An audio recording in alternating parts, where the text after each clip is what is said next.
if you're directing money directly into your account. And this is, oh my God, so critical. The IRS last year has made two critical errors. Just out of my clients, two critical errors. I have a client that was writing a six-figure check to the IRS.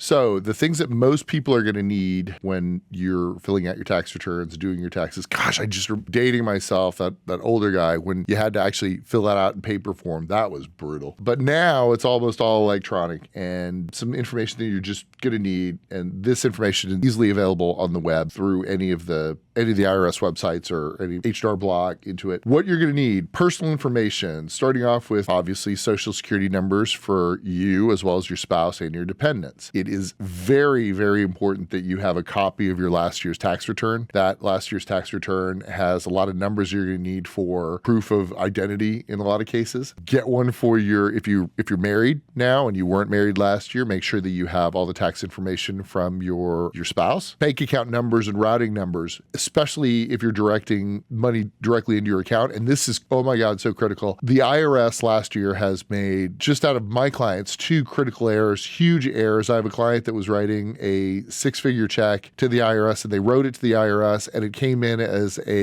tens of thousands of checks. And then the IRS came at him as if he had done something wrong when they had cashed the wrong amount. So I am highly recommending that you do everything electronically, make your payments to the IRS electronically, get your refund electronically, because then there is actual proof. We know that the highest court in the land, as Thurgood Marshall said, the power to tax is a power to destroy, and tax court is the only court where you are guilty until proven innocent. You do not want to be in the crosshairs of the IRS. It is not a good place to be. I helped a client through an audit, took 12 years, and brutal.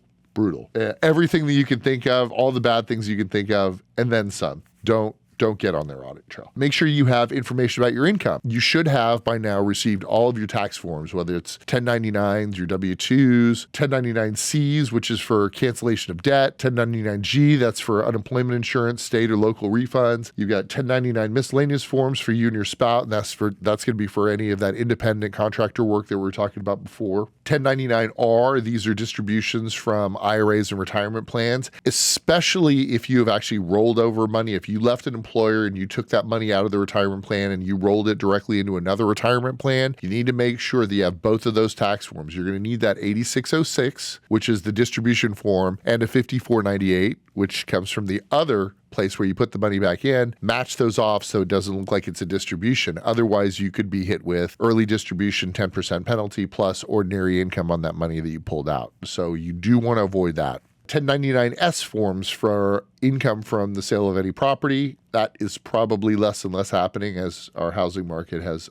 unwound a bit, but it exists. 1099-INT, that's your interest, dividend, or K1s for investment or interest income. Just know that most accountants are aware that if you do have any K1s or K1 income, that it's not going to get there in time and you'll probably be put on extension. You've got your SSA, 1099, which is for Social Security benefits received. Alimony, business or farming income, rental property income. If you're an individual and you took that money in individually, you have to report it. If you took it in as a company, you have to report it. If you think you're going to get away with it, you're not.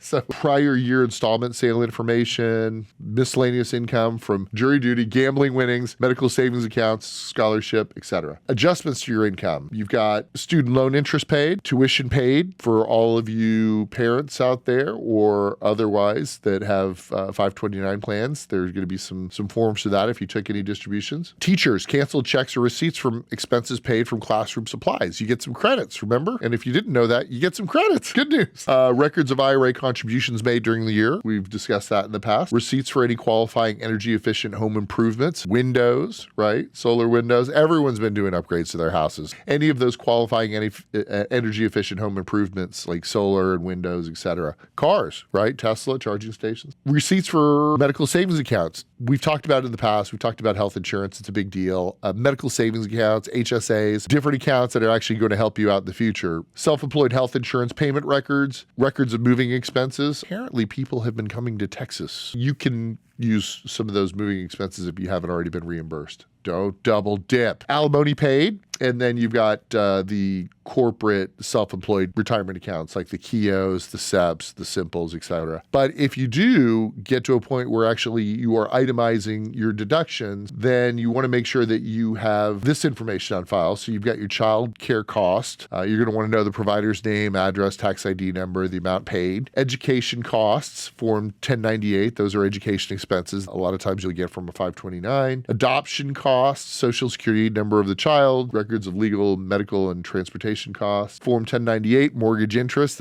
charitable donations. For those of you who are charitably inclined, make sure you have your official charity receipts, canceled checks, and the value of the donated property. Then we have medical and dental expense records, casualty and theft losses, amounts of damage, and insurance reimbursements. If you found any of that information helpful, enjoyable in any way, shape, or form, feel free to check out the video library. We have more information on some of these tips and tricks on SoundCloud, on the website, on the Merge TV. See you soon. Thanks for watching. If you like this content, you can find me on Money in the Bank with Frank on all of your favorite podcast platforms, on Facebook, on LinkedIn, on our YouTube channel. Look forward to bringing you more content like this in the future. Thanks.